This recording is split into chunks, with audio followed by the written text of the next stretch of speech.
In the dynamic world of finance, understanding the types of funding and investment opportunities is essential. The Nifty 50 and Next 50 indices serve as vital benchmarks for investors looking to navigate the Indian stock market.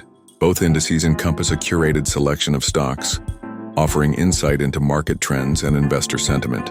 The Nifty 50 index represents the top 50 companies listed on the National Stock Exchange of India, NSE. These companies, ranging from banking to technology, are known for their high liquidity and market capitalization, making them attractive choices for investors. Fund managers often create funds that track this index, providing investors with a diversified portfolio through a single investment. This tracking capability allows investors to align their strategies with the broader market movements, potentially leading to sustainable growth.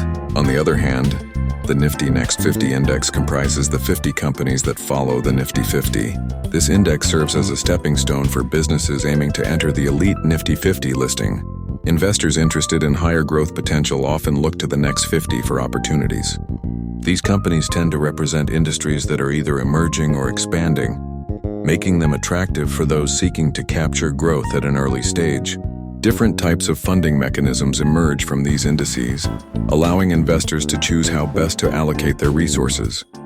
Exchange-traded funds, ETFs, that track the Nifty 50 provide a straightforward way to invest in the top tier of Indian stocks, typically resulting in lower management fees compared to actively managed funds. Conversely, actively managed funds that focus on the Next 50 might carry higher fees, but they aim to capitalize on the potential gains offered by promising companies still in their growth phase. Understanding the correlation between these indices and types of funding can empower investors. By diversifying across both the Nifty 50 and the Next 50, a balanced investment approach can be achieved, combining stability and growth potential. Additionally, as market conditions change, active monitoring of these indices can provide valuable insights into where best to allocate funds. With an informed strategy that encompasses both indices, investors can navigate the complex landscape of the stock market with confidence.